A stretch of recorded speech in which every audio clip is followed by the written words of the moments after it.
Bonjour, bienvenue dans le podcast Minute du lundi.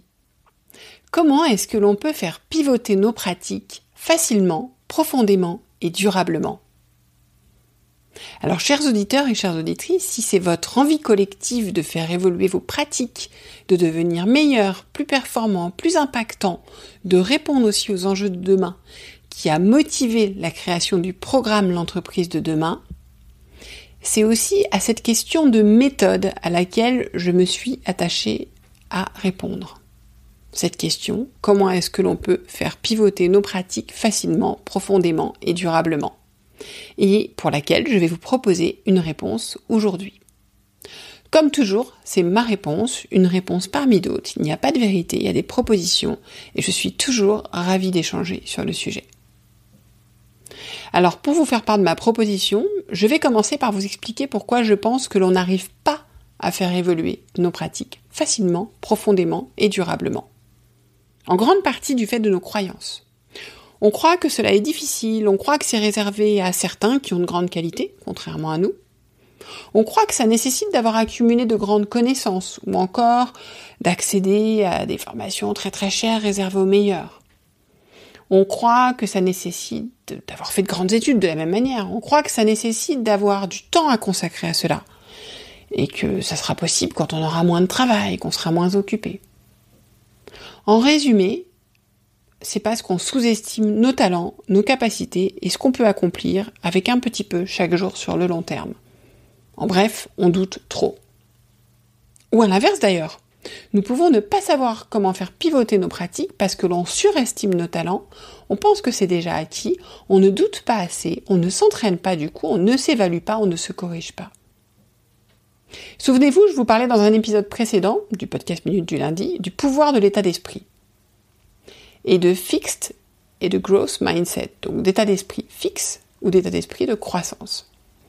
J'avais pris cette notion à Carol S. Dweck, qui est PhD, qui est une psychologue renommée mondiale de l'université de Stanford, et qui a étudié la façon dont nos croyances en nos talents et nos capacités influent sur la façon dont nous apprenons et sur les chemins que nous empruntons dans la vie. Et Carol explique donc qu'il y a deux types de personnes, celles qui pensent que nous avons des capacités fixes, des qualités immuables, les fixed mindset. Donc ça peut être à la fois le fait de se dire, de toute façon je peux pas progresser, ou à la fois de se dire, en fait je suis bon, whatever. Et il y a celles qui croient qu'on peut les développer, les growth mindset. Elle dit que les fixed mindset vont plutôt chercher à faire leurs preuves ou prouver leur qualité, donc quand ils échouent, ils ont une mauvaise évaluation professionnelle ou scolaire, ils se sentent jugés.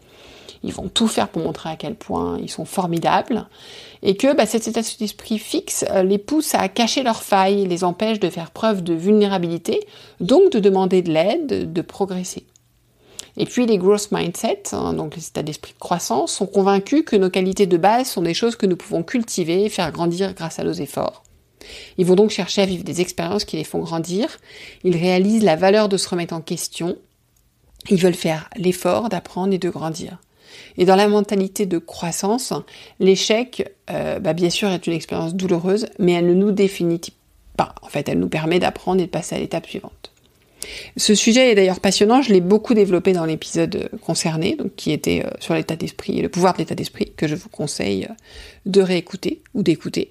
Je mettrai le lien en commentaire.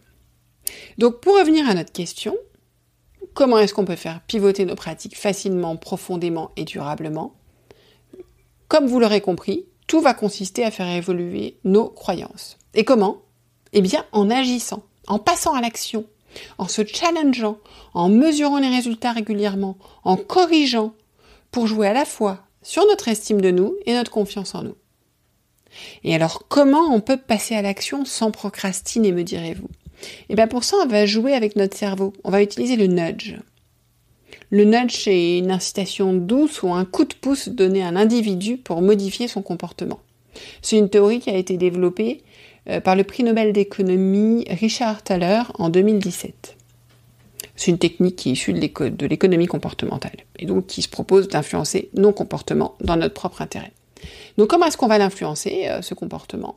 Eh bien en planifiant des micro-actions très concrètes qui vont nous permettre d'avoir des résultats rapides, sans grande difficulté, et ainsi de petit à petit avancer. Alors il y a plein de formules pour ça. pouvez vous amuser à vous fixer un objectif pendant 2 semaines avec plein de micro-actions concrètes pour tous les jours qui viennent pendant 15 jours, par exemple. Et sachant que les micro-actions, la première micro-action, ça peut être d'ouvrir un fichier Word et de le nommer. C'est-à-dire qu'en fait, il faut vraiment que ce soit des micro-actions pour que vous y alliez, en fait, que ça soit pas difficile.